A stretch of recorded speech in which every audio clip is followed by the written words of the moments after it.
Welcome to Mid in the Morning. This time, well, as you saw by the warning in the beginning, is going to be on the pretty sensitive content of suicide. More specifically, it's going to be my experience with being suicidal. I think it's important to mention that I've moved past that point, and as per the title, I'll be breaking this down into 3 sections: living in life, process, and dying in death. I did this to make a cool title, and I came up with the title and thought through what I'd say like at midnight while on vacation.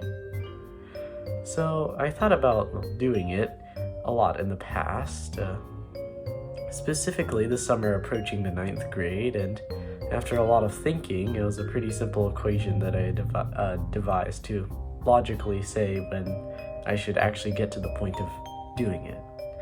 If my quality of life dipped below a certain point of happiness that would come with preserving my current life and future happiness, I should do it. And that's the living in life that I mentioned before. If I wasn't living while being alive, what is the difference between that and being dead? An extreme and simplified version of what I mean is like the hypothetical scenario of being locked up in a small, cramped box for the rest of your life where you're barely given enough food and water to survive. Of course, that sounds horrible, and I wouldn't really be living in there, despite being alive. And I'd prefer not being alive rather than being trapped there for the rest of my life. Of course, it really wasn't that simple. Instead of me actively seeking to do it, it would be a form of depression and being unmotivated in this sort of state.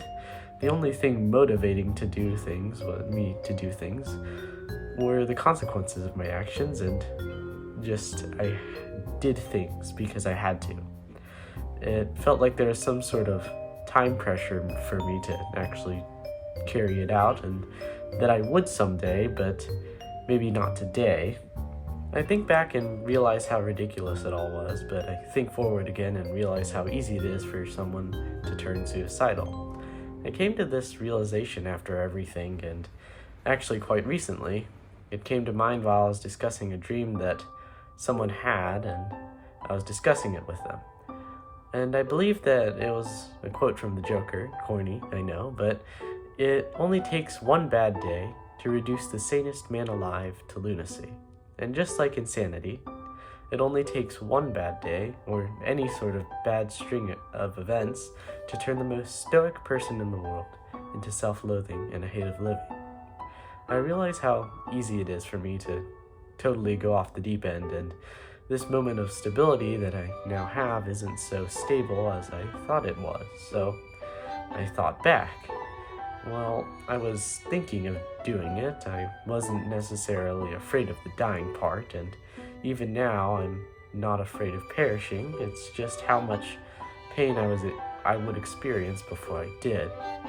I used to be kind of apathetic to whatever happened next, so I didn't really worry about it. Now, at this time, I thought of a lot of ways and processes, if you will, to get to my end. And specifically, I did want to keep the pain to a minimum while having the availability or the ease of me to accomplish it to be high. For example, my train of thought would be that using a firearm would allow for very little, if any, pain, but I didn't have any available, so I couldn't do that. I think my pretty high choices were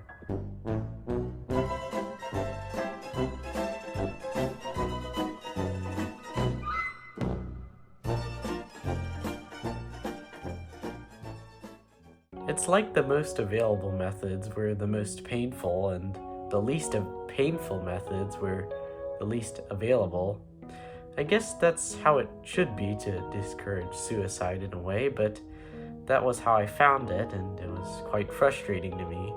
And that was how it was for a while, thinking over all the possible and available ways I could, and also psyching myself or mentally preparing myself for the ways that I know I have available. I say that I didn't really think about what would happen to me, or as some would say, what would happen to my soul after death. but I did think about what would happen to my idea. Maybe you heard the saying that there are 3 deaths, and the first is when the body ceases to function, the second is when the body is consigned to the grave, and the third is the moment, sometime in the future, when your name is spoken for the last time. That last death is what I really thought about, and the death after death is what I really considered. Like, how fast would I be forgotten? I mean, after a while, everyone who knew me personally would pass, and then that would probably be my end. I did think about dramatizing my death, like the classic immolation in front of a government building, but I wouldn't be remembered. And I guess it really wouldn't matter to me after, but it kinda mattered to me while I was still alive. In a way, I was afraid of being forgotten. Well, I was afraid of forgetting things myself, like the things that mattered a lot to me just slipping out of my mind, and that sort of thing happening to me, or rather my idea, seemed illogically scary. It was something I shouldn't be worried about, right?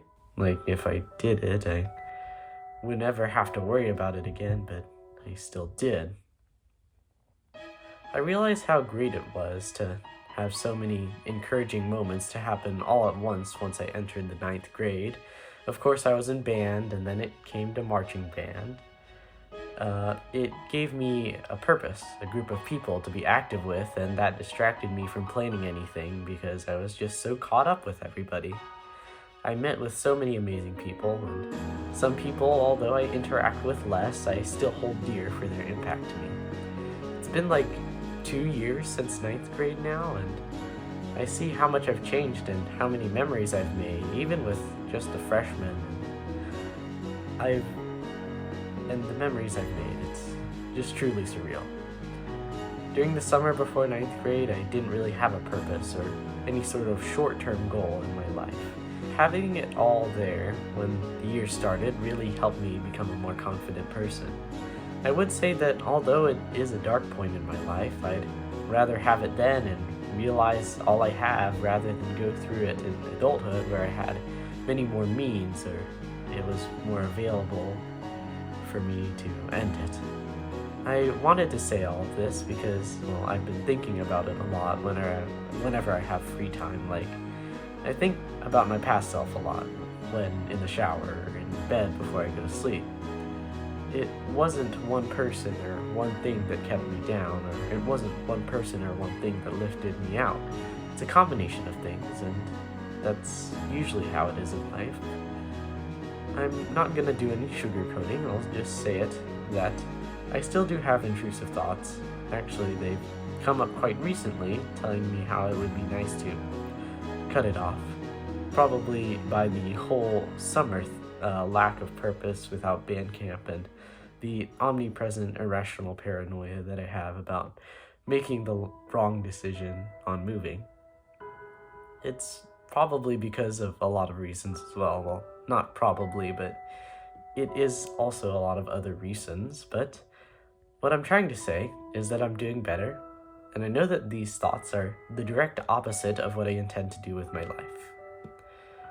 Anyways, I'm not dying, y'all. Goodbye to all, and to all, a good morning.